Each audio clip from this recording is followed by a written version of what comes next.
आज हम पढ़ेंगे हिंदी उपन्यास का उद्भव और विकास। हिंदी उपन्यास जो है हिंदी उपन्यास है वो कैसे आरंभ हुआ और कौन कौन से प्रमुख लेखक आए, उपन्यासकार आए जिन्होंने इनमें योगदान दिया, ये सारी चीजें देखेंगे। तो सबसे पहले मैं बात करता हूँ उपन्यास विधा के आरंभ की। तो उपन्यास एक ऐसी विधा है, विस्तृत विधा है, जिसको यानी इसको फलने फूलने के लिए उपन्यास विधा को आप कह सकते हैं कि एक तो शिक्षित वर्ग चाहिए काफी बड़ा, क्योंकि शिक्षित वर्ग नहीं होगा तब तक उपन्यासों को पढ़ेगा कौन, या इतनी बड़ी बड़ी रचनाएं जो है उनको पढ़ना मुश्किल हो जाएगा। दूसरा, एक रचना जो इतनी बड़ी रचना है उसकी अगर आपको, आप जैसे कॉपी कहते हैं, अगर वो तैयार करनी है, उसकी एक प्रतिलिपि बनानी है आपको, तो भी क्या है कि आपको मान लीजिए अगर 400-500 पेज की आपको हाथों से दोबारा लिखना है तो आप उसको हर जगह पहुंचा नहीं सकते। तो जो उपन्यास है उसके विकास के लिए जो है, आप कह सकते हैं जैसे प्रिंटिंग प्रेस यानी मुद्रण की सुविधा। तो मुद्रण जब तक नहीं होगा, मुद्रण की सुविधा नहीं होगी, उपन्यास जो है आगे नहीं बढ़ पाएगा। और उपन्यास का आरंभ कैसे हुआ, तो मैंने जैसे आपको बताया कि मैं संक्षेप में आपको बताऊंगा ये बातें दोबारा। वैसे हम पहले इस बारे में बात कर चुके हैं। तो उपन्यास की बात करें तो जब आधुनिक काल आया, औद्योगिक क्रांति हुई, तो जो गरीब वर्ग है वो इकट्ठे, आप कह सकते हैं सैकड़ों की तादाद में गए शहरों की तरफ, और वहां उनकी आप कह सकते हैं एक बस्ती तैयार हो गई अलग से, जहां पर उन्हें गांव जैसा माहौल मिला और वो सारे लोग आपस में अच्छी प्रकार से घुल मिलकर रह सकते थे। और जो अकेलापन है या जो टाइम कैसे अच्छी प्रकार से निकालें, कैसे मान लीजिए जो फ्री टाइम है वो कैसे उसमें रुचि कर करे उस टाइम को, तो वो जो है उनको समस्या नहीं थी, क्योंकि वो इकट्ठे थे और वहां वो आसानी से जो है अच्छी प्रकार से रह पाते थे। परंतु जैसे एक वर्ग ऐसा बना जिसको मध्य वर्ग बोलते हैं, उस वर्ग को इन लोगों से मिलने की आजादी कम थी। इसके अलावा वो वर्ग पढ़ा लिखा वर्ग था और वो इन रचनाओं को पढ़ने में सक्षम था जिसका आरंभ होना बाकी था अभी। और ये जो मध्य वर्ग है, जो पढ़ा लिखा वर्ग है और जो अकेला है, और वो ऐसी रचना अगर मिले जो वो अकेला बैठकर पढ़ सके तो वो पढ़ सकता है। तो इन्हीं लोगों के लिए या इसी परिस्थितियों में, इन्हीं पृष्ठभूमि के तौर पर जो है उपन्यास विधा का आरंभ हुआ। इसके बाद में अंग्रेजों के प्रभाव से आप कह सकते हैं बंगाल में उपन्यास विधा जो है आरंभ हुआ, और बंगाल से फिर आप कह सकते हैं हिंदी क्षेत्र में जो है उपन्यास जो है वो आरंभ हुआ। तो जैसे मैंने कहा, हिंदी उपन्यास है उसका आप कह सकते हैं जो उद्भव है वो कहीं ना कहीं अंग्रेजी साहित्य है उसके प्रभाव के स्वरूप हुआ, क्योंकि अंग्रेजी से प्रभावित होकर बांग्ला साहित्य में उपन्यास विधा लिखी गई, और फिर उसके बाद जो है हिंदी में भी उपन्यास विधा का आरंभ जो है हुआ बांग्ला से, मान लीजिए। और बांग्ला प्रभावित है साहित्य जो है वो यूरोप से या अंग्रेजी साहित्य से प्रभावित आप कह सकते हैं। इसके बाद में अगर हम पहले उपन्यास की बात करें तो पहले उपन्यास के लिए हम 2 या 3 उपन्यासों के नाम ले सकते हैं। अगर 2 उपन्यास हमें देखने हो कि पहले उपन्यास के तौर पे किसे किसे माना जाता है या मानने के लिए जो उस दौड़ में है, तो एक उपन्यास है जिसका नाम है, लेखक का नाम है श्रद्धा राम फिल्लोरी। ये उपन्यासकार हुए। इन्होंने एक उपन्यास लिखा जिस उपन्यास का नाम था भाग्यवती। ये 1877 ईस्वी में माना जाता है, इसका समय जो है 1877 में लिखा गया। और जो दूसरा उपन्यास जिसको प्रमुख माना जाता है प्रथम उपन्यास की दृष्टि से, वो है लाला श्री निवास दास ने लिखा, और उस उपन्यास का नाम है परीक्षा गुरु, और ये 1888 में लिखा गया। परंतु जो अगर रचना काल की दृष्टि से देखें, सन की दृष्टि से देखें, तो 1877 में जो लिखा गया वो हमें पहला उपन्यास जो है प्रतीत होगा, क्योंकि ये पहले लिखा गया। परंतु जो लाला श्री निवास दास का उपन्यास है परीक्षा गुरु, इसको प्रथम उपन्यास माना जाता है दिग्विजय विद्वानों द्वारा। ये माना जाता है कि भाग्यवती है उसमें उपन्यास के जो तत्व है उनकी कमी है, इसलिए इसको पहला उपन्यास है वो मानना नहीं जाता साधारणतः। और जो परीक्षा गुरु है, हालांकि उसमें भी उपदेश, नैतिकता, ऐसी चीजें देखने को मिलती है हमें, परंतु फिर भी विद्वानों में एक आम सहमति आप मान लीजिए, अधिकांश विद्वान जो है वो हिंदी के पहले उपन्यास की बात आई तो श्री निवास दास द्वारा लिखित जो परीक्षा गुरु उपन्यास है उसी को प्रथम उपन्यास मानते हैं। अब यह तो हुआ प्रथम उपन्यास की बात। अब हम देखते हैं उपन्यास को पढ़ने के लिए बांटे कैसे। तो उपन्यास में जो एक प्रमुख व्यक्ति रहे, जिन्होंने उपन्यास में बहुत महत्वपूर्ण योगदान दिया, वो व्यक्ति है प्रेमचंद। प्रेमचंद आप मान सकते हैं उपन्यास विधा की बात करें तो वो केंद्रीय व्यक्ति है। अब प्रेमचंद को अगर हम केंद्र में रखें तो हम तीन भागों में बांट सकते हैं उपन्यास को। प्रेमचंद को केंद्र में माने हम कि प्रेमचंद को आधार बनाकर अगर उपन्यास को समझने की कोशिश करें, केंद्रीय लेखक प्रेमचंद को माने हम, तो हम जो है तीन युग बांध सकते हैं। तो एक तो जैसे प्रेमचंद है तो प्रेमचंद से पहले का कोई युग मानेंगे, तो प्रेमचंद पूर्व हिंदी उपन्यास आप कह सकते हैं, प्रेमचंद पूर्व युग या प्रेमचंद पूर्व हिंदी उपन्यास आप नाम दे सकते हैं। अब प्रेमचंद के बाद खुद प्रेमचंद का युग आएगा, तो हम कह सकते हैं प्रेमचंद युगीन हिंदी उपन्यास या प्रेमचंद युग। प्रेमचंद युगीन हिंदी उपन्यास भी बोल सकते हैं और प्रेमचंद युग भी बोल सकते हैं, क्योंकि हम उपन्यास के बारे में बात करेंगे तो अगर साधारण हम प्रेमचंद युग कह देंगे तो भी समझ आ जाएगा कि हम उपन्यास की बात कर रहे हैं। और जो तीसरा आप जो है चरण मान सकते हैं, वो मान सकते हैं प्रेमचंदोत्तर भी कह सकते हैं, प्रेमचंद पश्चात भी कह सकते हैं और उत्तर प्रेमचंद भी बोल सकते हैं। तो आप प्रेमचंदोत्तर हिंदी उपन्यास, इसको हम तीन नाम जो है वो इनके रख सकते हैं, प्रेमचंद पूर्व हिंदी उपन्यास या प्रेमचंद पूर्व युग, प्रेमचंद युगीन हिंदी उपन्यास या प्रेमचंद युग, प्रेमचंदोत्तर हिंदी उपन्यास, प्रेमचंद पश्चात हिंदी उपन्यास, या फिर हम कह सकते हैं उत्तर प्रेमचंद हिंदी उपन्यास। ये तीन नाम जो हम प्रयोग कर सकते हैं अंतिम नाम के लिए, प्रेमचंदोत्तर की जगह दो और अन्य नाम प्रयोग करना चाहें तो कर सकते हैं। अब हम एक एक करके इन जो युग है, ये काल है, इनको पढ़ने का प्रयत्न करते हैं, इनमें क्या क्या प्रमुख विशेषताएं रही इन सब की। प्रेमचंद पूर्व हिंदी उपन्यासों की बात करें तो हम देखते हैं प्रेमचंद पूर्व हिंदी उपन्यास।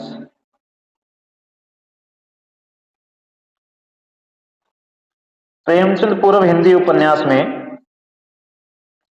हम जो है कितने प्रकार के उपन्यास देख सकते हैं, तो देखिए उसको देखने की कोशिश करते हैं। इनमें एक तो लिखे गए सामाजिक उपन्यास, सामाजिक उपन्यास। इसके बाद हम कह सकते हैं तिलस्मी और अयारी के उपन्यास,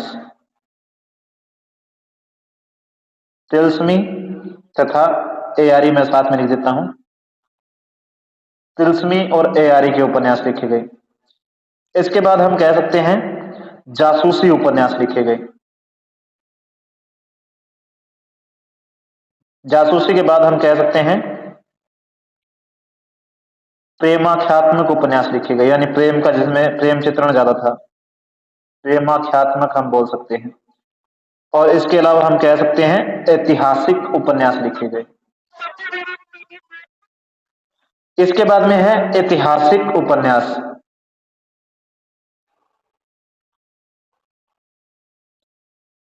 अब देखिए जो प्रेमचंद पूर्व युग है उनमें हम देखें उपन्यास कैसे कैसे उपन्यास लिखे गए।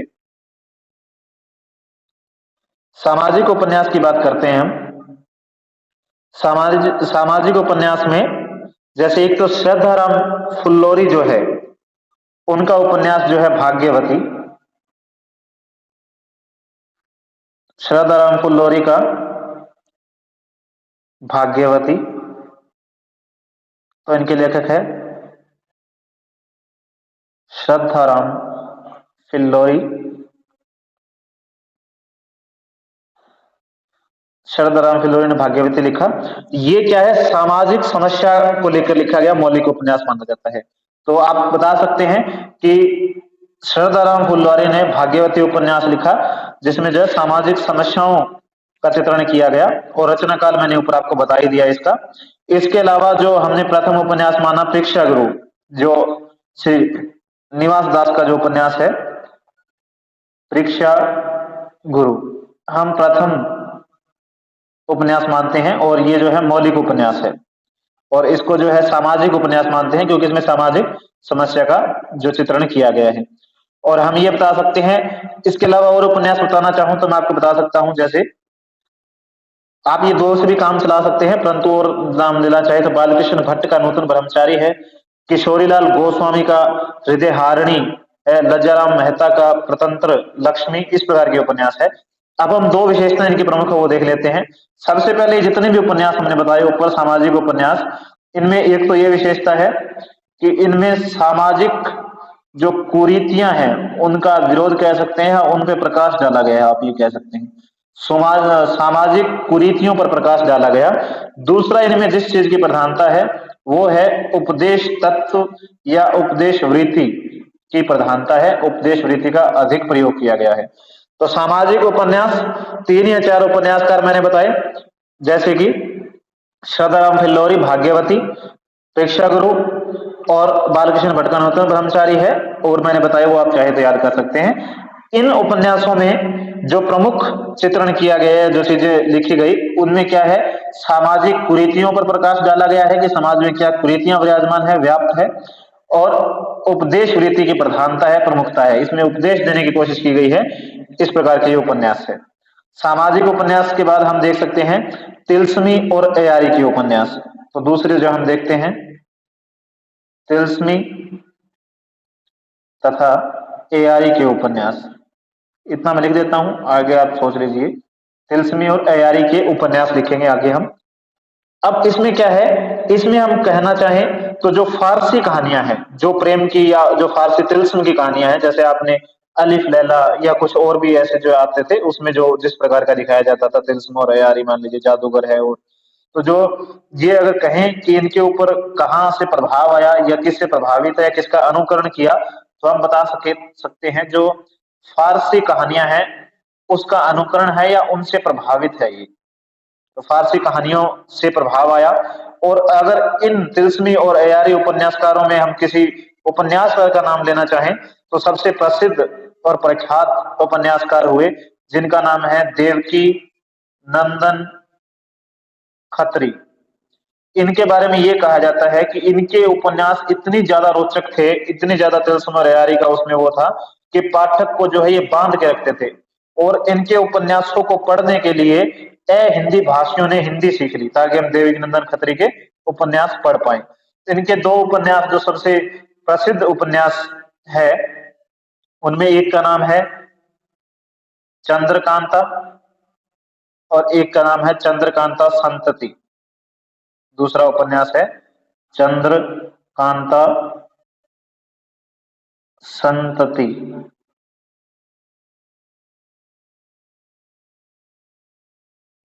ये उपन्यास जो है इनके प्रमुख माने जाते हैं। और ये मैंने जैसे बताया इतनी ज्यादा लोकप्रिय रचनाएं रही इनकी कि हिंदी भाषियों ने जो है इनको पढ़ने के लिए हिंदी सीखी, और ये जो है इतने प्रभावित करते थे पाठकों को ये उपन्यास कि वो इनसे जुड़ जाते थे, और जो है मान लीजिए इंतजार करते थे कि आगे जो है उपन्यास में क्या होगा, और जो उत्सुकता है, कौतूहल है, वो जो है अत्यधिक मात्रा में बढ़ जाता था। तो ये जो है उपन्यास, आप इसमें इतना बता सकते हैं कि तिलस्मी और अयारी के उपन्यास भी प्रेमचंद पूर्व युग में लिखे गए। ये जो उपन्यासकार है ये फारसी कहानियों से प्रभावित उपन्यासकार है, और इन उपन्यासकारों ने फारसी कहानियों का अनुकरण किया है। और तिलस्मी और अयारी उपन्यासकारों में देवकीनंदन खत्री का नाम हम जो है ले सकते हैं। देवकीनंदन खत्री ने इस समय तिलस्मी और अयारी के अनेक उपन्यास लिखे, जिनमें सबसे प्रमुख उपन्यासकार जो उपन्यास है वो चंद्रकांता और चंद्रकांता संतति है। और इनके उपन्यासों को पढ़ने के लिए लोगों ने हिंदी सीख ली, और ये जो है पाठक को बांधने के लिए ये सक्षम उपन्यास माने जा सकते हैं। तिलस्म अयारी के बाद हम देख सकते हैं जासूसी उपन्यास।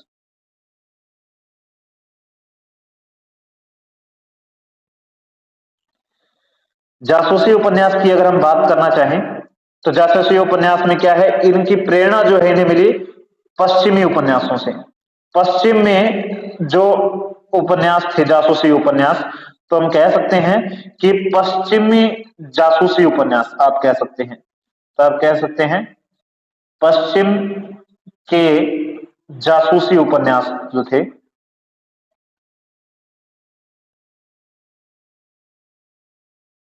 उनसे इन्हें प्रेरणा मिली जासूसी उपन्यास लिखने की। और जासूसी उपन्यासकारों में अगर किसी लेखक का नाम लेना हो हमें उपन्यासकार का, तो सबसे प्रसिद्ध जो हिंदी में जासूसी उपन्यासकार रहे, जासूसी में उपन्यास लिखने वाले, उनका नाम है गोपाल राम गहमरी। गोपाल राम गहमरी रहे और इनके कथानक जो स्वाभाविक होते थे। और अगर इनके उपन्यासों के नाम जैसे माने हम तो जासूस की चोरी, जासूस पर जासूसी, खूनी कौन, खूनी की खोज, या हमारी सरकटी लाश, तो इस प्रकार के आप कुछ शब्द जो इनके उपन्यासों के नाम है वो आप याद कर सकते हैं। जैसे कि इनका उपन्यास है जासूस की जासूसी है,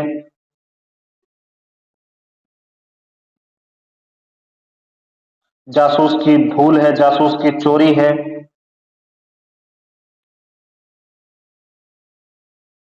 इसके अलावा जो है खूनी खोज मान लीजिए। तो इस प्रकार के अनेक उपन्यास हैं, मैंने आपको पहले भी बता चुका हूं मैं उपन्यासों के नाम। आप 3-4 प्रमुख उपन्यासों के नाम देखकर याद कर सकते हैं कि ये उपन्यास लिखे। तो इनमें हम गोपाल राम गहमरी का नाम याद रखेंगे। अब हम देखते हैं प्रेमाख्यात्मक उपन्यास कौन कौन से रहे और उनकी क्या विशेषताएं रही। प्रेमाख्यात्मक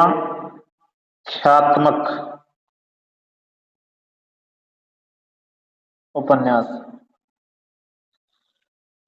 प्रेमाख्यात्मक उपन्यासों की बात करें तो इन उपन्यासों में जो सामाजिक उपन्यास है उनसे ज्यादा मान लीजिए कुछ था नहीं, इनमें सामाजिक कुछ था नहीं ज्यादा। और इन उपन्यासों में जो है वो विषय जो था, अब प्रेमाख्यात्मक उपन्यास है, नाम से आपको स्पष्ट हो, तो इसमें क्या है, किसकी प्रधानता होगी, प्रेम की। तो इन उपन्यासों का जो विषय था वो विषय था प्रेम का।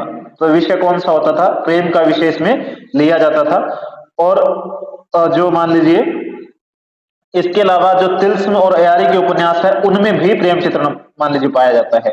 तो प्रेमाख्यात्मक उपन्यास हम उपन्यास को कहते हैं जिसमें प्रेम जो है उसकी प्रधानता रहती है। और ऐसे उपन्यास अगर हम देखना चाहें तो इनमें जो सबसे प्रमुख उपन्यासकार, प्रेमाख्यात्मक उपन्यासकार हम मान सकते हैं, वो उपन्यासकार है किशोरीलाल गोस्वामी।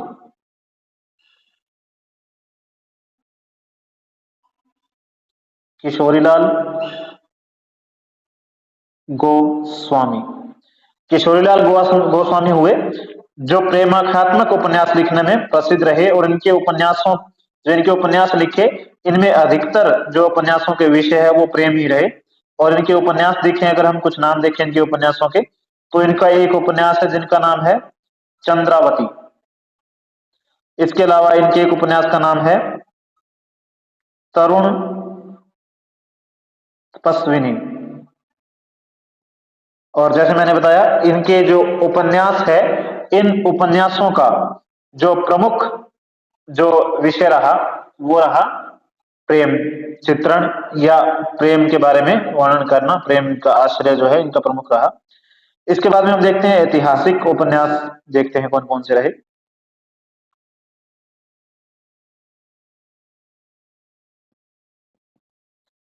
ऐतिहासिक उपन्यास,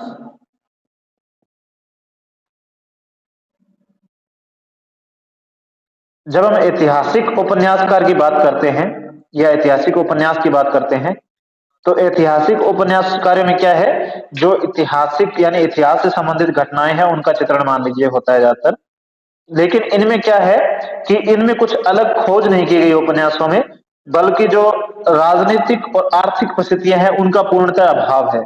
यानी उस समय जो है मान लीजिए उस समय का समाज है, राजनीति है, आर्थिक परिस्थितियां कैसी थी, वैसी चीजें इनमें देखने को हमें नहीं मिलती, उनका इनमें अभाव है। लेकिन फिर भी हम ऐतिहासिक उपन्यास मानेंगे क्योंकि इतिहास से जुड़ी कुछ घटनाएं और ऐतिहासिक पृष्ठभूमि पर जो ऐतिहासिक उपन्यास लिखे, इसलिए हम इनको ये मानते हैं। इन उपन्यासों में अगर हम देखें तो उपन्यासकार है जिनका नाम है बृजनंदन सहाय नाम के उपन्यासकार हुए। इसके अलावा एक जो किशोरीलाल गोस्वामी है, इन्होंने भी जो है ऐतिहासिक उपन्यास लिखे हैं, किशोरीलाल गोस्वामी।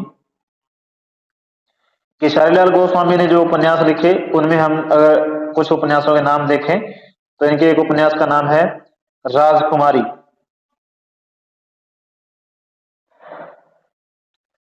तारा, चपला, लखनऊ की कब्र। तो इस प्रकार के जो है इनके उपन्यास लिखे। तो ये हम क्या करेंगे कि हम बता सकते हैं, जैसे हमने जितने उपन्यास के प्रकार देखे, हम हर एक उपन्यास के प्रकार पर कुछ प्रमुख 3-4 बातें, 1-2 उपन्यास के नाम, 1 या 2 जो लेखक है उपन्यासकार है उनके नाम बता के हम बता सकते हैं कि ऐतिहासिक उपन्यास की बात करें तो इनमें जो है उस समय की राजनीतिक और आर्थिक परिस्थितियों का अभाव रहा, और जो अनुसंधान भी इन्होंने ज्यादा नहीं किया इतिहास के ऊपर, फिर भी जो इन्होंने ऐतिहासिक उपन्यासकार लिखे जिनमें प्रमुख जो मान लीजिए कुछ उपन्यासकार है, तो हम किशोरीलाल गोस्वामी है जैसे, उनका नाम बता सकते हैं। इसके बाद हम जो है इसकी पूरी प्रेमचंद पूर्व युग को अगर देखें, निष्कर्ष रूप में देखें कि प्रेमचंद पूर्व युग में क्या विशेषताएं रही या क्या प्रमुख बात थी, तो प्रेमचंद पूर्व युग में अधिकतर उपन्यास जो है वो क्या है, घटना प्रधान उपन्यास है। घटना प्रधान उपन्यास है इसमें अधिकतर। इसके अलावा अगर हम बात करें और क्या है इन उपन्यासों में जो इनमें आप कहें कि क्या निष्कर्ष निकाल सकते हैं, घटना प्रधान है और इसके साथ इनमें जो है मनोरंजन को प्रधानता दी गई है। मनोरंजन इनमें मान लीजिए प्रमुख रहा कि मनोरंजन करना है, आकर्षक आप कह सकते जो बांध उसके पाठक को, ऐसे उपन्यास मान लीजिए इन्होंने लिखे, ये इनकी विशेषता है। तो मनोरंजन और जो है घटना प्रधान इनके उपन्यासों की जो है आप मान सकते हैं विशेषता रही है।